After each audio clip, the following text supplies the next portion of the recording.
what a time to go racing. What a no holds barred race series Can-Am was.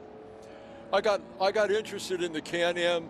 I wasn't interested in the era. I'm not like Ike here who lived it, and he can tell you more about the era. Well, he's coming up next. I fell in love with it, and I spent all my grandkids' inheritance on these cars. And that's why they love you so much. Well, I've also got Bert Skidmore here again, and we were talking about these beautiful Can-Ams, and Ike's going to join us in a moment. But I really do think, again, when we're celebrating McLaren and Bruce's input to it, this was him unfettered, wasn't it? Both as a racing driver and as an innovator and designer. Absolutely. And total domination. If it wasn't him, it was Denny that was winning. Yes. And I think that's the beauty of this. We just had Amanda, his daughter, in here, and I said, are we doing a decent job of at least celebrating his past? And she said she's absolutely delighted. We have obviously the McLaren cars out there doing what they do, the current 13 years of McLaren Autosport. I want to thank Bob Lee for coming in and definitely giving us a real history of that Lola. That, by the way, it will be the number 4 car that you see out there, and that is Rick Knoop. Is it Knoop? Knoop at the wheel. But welcome, Ike Smith. Welcome. This definitely was your era for sure. You've worked on a whole bunch of these cars, but again, let me get your take. Special time to be involved in motor racing. Yes. You didn't realize it at the time. Yeah, never the case. Because, you know, there were just 2 of you or 3 of you, but it was great. When you've got that much power and that much lightweight bodywork and all the rest of it, where it's rattling around on bumpy circuits, how did you maintain these cars? Because they were built to just literally race till they drop, right? After every race, we took our cars down to the bare tub. The master cylinders came out, the fuel cells came out. You just had a bare tub, and you took it out back and washed it. And then you looked at the bottom, and if it was scraping anywhere, you put in new rivets or you fixed what was wrong. Everything got Magnaflux and Zyglode, and you put the car back together, and you drove to wherever the next one was, all within about 10 days. Every race? Every race. Wow, unbelievable. We took ours down to nothing every race. Other people didn't, but we did. Well, this entry we've got, and we're looking at Can-Am from 66 to 73 here. And obviously we've got a host of McLarens of different iterations, M8Fs and M6As and M8Cs. But I was going to say, what was the competition to McLaren and what they brought to America? We've got a Sting Can-Am, we've got a Sparling Ferrari Special out there, and a Porsche 917. Now that's just a microcosm of what would have been available at the time. So who was the competition? Originally in '66, it was McLaren and Lola. Right. Mark II McLaren and a Mark II Lola. And everybody had small blocks. And the competition was very good. Bruce, if you watch the Valvoline movie after Riverside in 1966, when he was interviewed, it tells the whole story. Economac asked him, "Are you happy?" And he said no. And he went home and did something about it. And when they came with the Why was he unhappy? With the M6s, it just changed everything. Gary Knutson, who is from Colorado, who worked for Chaparral before it was Chaparral, he went home after the '66 Can-Am season and went to Lucas and bought a Mark I metering unit for an 8-cylinder and some injectors and some stuff, and they asked him, "What are you going to do with it?" And he said, "I'm going to put it on a Chevy." They told him it'd never work. And he designed and machined and made the first angle drive for Lucas fuel injection for small blocks and then later for big blocks. And it forever changed how fuel was delivered to these cars. Fascinating. We're about to get underway, and I think it's going to be a fascinating race, this, because Gunnar Jeanette is in that Porsche 917. He is going to be sat right next to the 48 of Zach Brown in the 1970 M8D. So nothing worse than taking on the boss, but here we go. Runner's quick. Yeah. I think Zach's going to have his work cut out against Jeanette today. But Zach's pretty handy. And I'm more and more impressed the more I see Zach race, especially these older cars. He's got his own Williams, of course, from the 80s, which he has pedaled nicely already today. But I love a guy that, talks the talk, walks the walk, and invests in his passion. And I don't know the full collection of Zach Brown, but it's starting to get quite hefty, isn't it? Yes, it is. What's his fascination? I don't know if you've read much about what Zach's interested in, but like I said, it's an eclectic group. He goes from sports cars to Formula One, and now obviously his own McLarens, which sit there at Woking, I'm sure, lovingly, and he's dying to take them out. He's got a Richard Petty car. I know that. Okay. Ricardo. I didn't know that. Yeah. Well, that was one of the bets. So he's a betting man, and get your bet out. If you get across and he's having a glass of wine, think about your biggest desire, because there's a few bets gone on. Daniel Ricciardo promised him that if he got a podium for McLaren, which of course he did at Monza, he would get to drive a NASCAR, and Zach owns one of Richard Petty's NASCARs, and so sure enough, at the Formula One race a couple of years ago, there was Ricciardo in the Richard Petty NASCAR. Then Pato Ward, his other driver from, of course, IndyCar, said, I want to drive your Formula One car, modern car. And he said, okay. And then Mario Andretti got in on the act. I remember that. And said, I want to drive one of your Formula One cars. He made that happen. So, he's worth taking a bet with. Yes. So what are we looking at, guys? That's the M8E. That's one of my guys. That's Beau DeBard. So you prepared this car, yeah? Yes, we did, yes. Yeah. Great car. It has the original Corvette ZL1 engine, which is very rare. It's probably one of the only original Chevy blocks and cylinder heads out there. It's great having you two here, because I can ask you how long it takes to prepare today, and you how long it takes of the day. Go ahead. Gil Munz and Harvey Lassiter did that car in the day when Elford drove it. Vic, yep. Gil was here today with his wife watching the car Right. run. I love stories like that. And, it's... So how long did it take you to prepare that car? You know, that car got dropped in our lap about 2 weeks before this event, just for race prep, not thinking it's going to need a whole lot. Well, long story short, we had one of the cylinder heads off because it had a water leak in the number 8 cylinder, so we had our work cut out for us. The car's going to get a lot of work this winter, probably a fresh engine, crack checking suspension, a lot of stuff. It's kind of tired, needs a fair amount of work, which we're capable of doing, and we'll make it happen. Mm-hmm. Now, of course, we're talking about Intrepid Racing. You do just this, which is prepare these historic, wonderful cars, and all in sundry, right? It doesn't really matter what it is. You'll give it a go, right? Yep, we'll do it. We'll do anything. So we do a lot of Ferrari stuff too. Late model, I should say, timing belt services and stuff like that on 20-year-old Ferraris. We joke about it where our cars that we work on have carburetors and points rather than fuel injectors and computers and stuff like that. And how long did it take to prep in the day? Not very long. Not very long. Taking the car down to the bare tub. Yeah. That's unbelievable. Yeah. It was weekly. Yeah. You know, every 2 weeks in the summer when you're running every 2 weeks. And when I first went to work for Carl Haas, we worked at Nicky Chevrolet in Chicago, which was at that time the world's largest Chevy dealer. Mm-hmm. And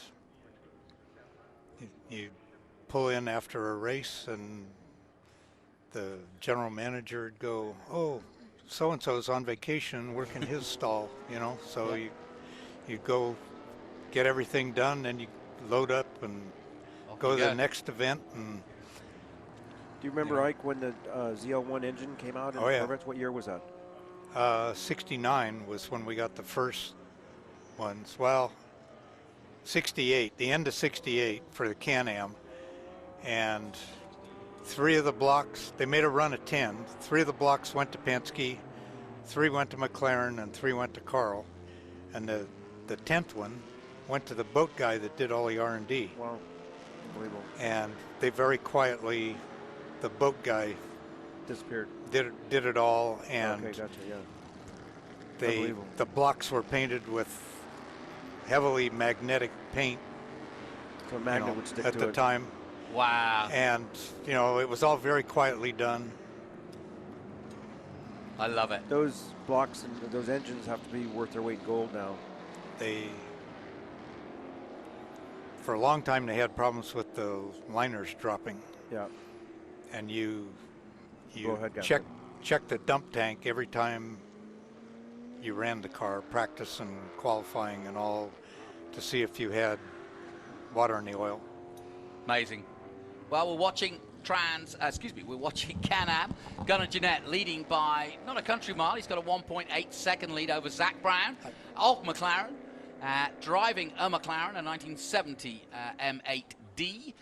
In the number 48, Beau Debard in the 3rd place at the moment in another M8 from 71 this time. Chris Springer in a 72, so we've got a nice smorgasbord across the early 70s there. Berghoff in the 22A, then Dan Cowdrey, Rob Kaufman in 7th, Nick Colonna in 8th, Mark Marquand in 9th position in an M6A, and Chris McAllister, who's been a busy man, he and his son, this weekend in 10th position overall.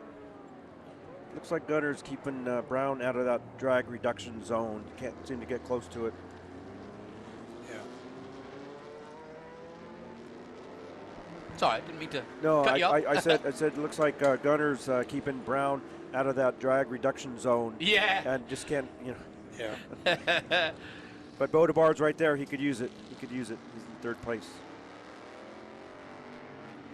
5 laps to go then, and a great collection of Can-Am cars. A great time for racing, and as we said many a times already, the Bruce and Denny show. Denny Hulme from New Zealand himself, as well as Bruce McLaren. And it was a great era for the sport. It attracted not only the top drivers, but also the fans who love the sound, who love the roar of these cars. If Trans Am was a hit, so too Can-Am. And of course, Can-Am, we were talking, how many races per year would you be doing? I mean, because you also went to Canada. Originally, 66, 67, 68, the Can-Am was 6 races. Okay. You did the U.S. Road Racing Championship from April through until the Can-Am started. And then you ran the 6 races of the Can-Am. So you ran quite a few races from April till November. And then in 69, there was no more U.S. Road Racing Championship, and the Can-Am went to 11 races. Wow, that's a big And- jump. Yeah. Would a tub last that whole season? Oh, yeah. Would it last more In than 69, we ran 3 tubs. At San Javit, Chuck got the front wheels off the ground at the top of the hill and came down, and everything seemed okay. We looked at the car, thought everything was all right. Gurney's walking down the pit lane and asked if he could sit in the car because he had ordered one. Sure. So Dan's sitting there, and he's running his left hand over the hump, and where the left lower A-arm comes in, the tub was kinked. Oh, And- so he discovered it for you. Yeah, and so we wound up fixing it, and then we used another tub. And then at the end of the year for Riverside, we ran the T164, which they only made one, with the cut-off tail, like a 917. Right. And we had Knutson made the first 494. And every piece in the motor was Chevrolet. Wow, There were no that's impressive, aftermarket yeah. parts in it. Yep. And Chuck had the fastest trap time. He passed Bruce down the back straight during practice. Bruce pulled in and had Lee Muir adjust the valves because we had never passed them before. Right. Yeah. And Chuck wound up second in the. What was in the the car race. that flipped at San Javit? That went completely over, wasn't it? Well, 2 of them. In '66, Hugh Dibley which flew the Concorde later. Wow. Flipped over in Sterling Moss's T70. And Paul Hawkins flipped over in a T70. And then the next one was Jackie Oliver in the TI-22. And I have a picture of Chuck Parsons Tony Dean owned the car then, but it was a Denny car from the year before, 1970. In 71, I have a picture of Chuck about that far. Off the The ground. front wheels are like that, and he kept his foot in it, and it came back down. And When did they take the hump out of that track? I don't know what year it was, but it made a huge difference. What a wonderful track that is. Yeah. Oh, it was. You know, I went there in 2013, and I hadn't been there since '71 when Jackie won, and it was like there were just more houses up on the hill, but the lake behind the pits was there, and everything was. Well, you drove. Yeah, I was there. Yeah, you drove the M6 there. I was driving the M6B. Yeah, Yeah. that was fun. That was a great race. And yeah, it was. It's a great place, San Javi. Oh, I can imagine. Now, unfortunately, it's closed for good. But Well, watching on screen at the moment, the That's- 1967 that's, M8C. that's M6A3. That's a car that Donahue drove in '68. Sunoco, of course. It was a spare tub. It was not the car that he drove in the USRC. It was done just for the Can-Am. And the interesting thing is, all the subsequent owners of this car, Carl Moore found it and had it restored, and I was in on the restoration. Carl spun it. He sold it to Brian Blaine. Brian Blaine spun it. Bruce has spun it more than once, and they're all competent drivers. Oh, yeah. And it gives you a new appreciation for Donahue. Driving that car. Yeah. The throttle's too quick on it for people that don't drive it all the time. Okay. That's good. Yeah. You That know, makes sense, that, doesn't it? If you're running every week in something, You're okay. you're Yeah. okay. But Intrepid painted that car back in 2005, I think. And if you get up close to it, there's a ton of pinstriping, yellow pinstriping. Yeah. Yeah. But you can't really see here. My painter was pinstriping that car for a week. Oh, I'm sure. Yeah, absolutely. To get it right. Yep. yeah, Here's your leader, Gunnar Jeanette. yeah. And actually, Zach not too far behind at all. In fact, there's nothing between them at the moment. As we come down to the dying seconds or the dying laps of this race, Gunnar Jeanette in the Porsche and the McLaren in second place. Now he's gonna let Zach, celebrate the 60th with a win. Do you think? Who's got quick lap? In fact, Bo DeBard has. Wow, that's terrific. 138.5. Yep, Not bad. that's terrific.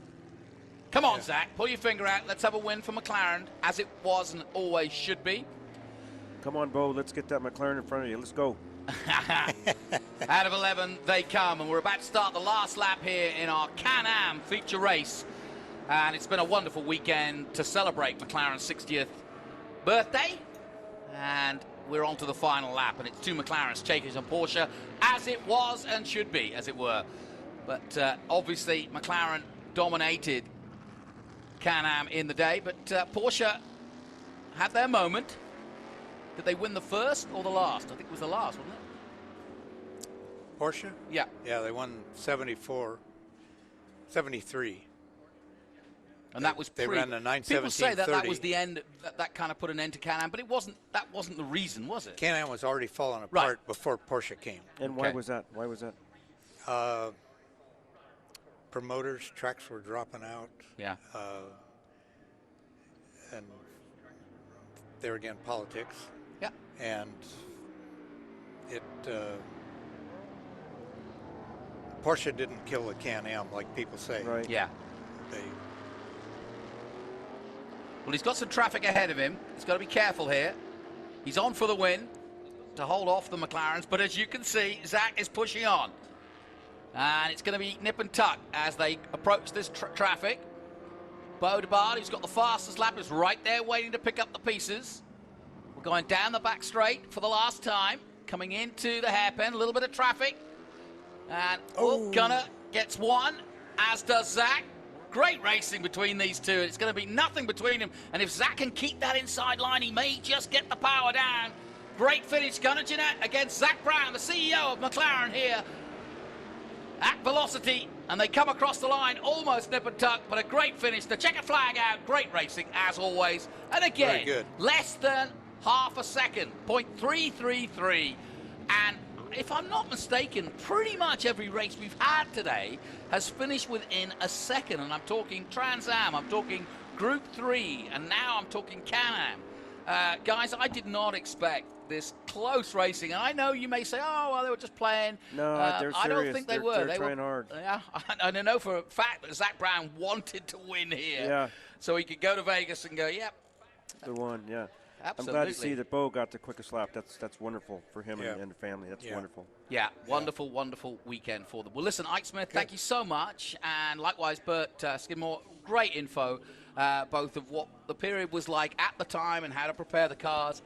And also what you guys do now at Intrepid Racing, a valuable input to keeping these guys out there and doing the business and allowing us to enjoy, a bygone era that we can kind of relive, and there's no better to relive it. I'd hate to see pictures on a wall and have somebody talk me through it. I'd much prefer to see what we're seeing today, which is to live it, breathe it, smell it, and hear it at full song here at Sonoma.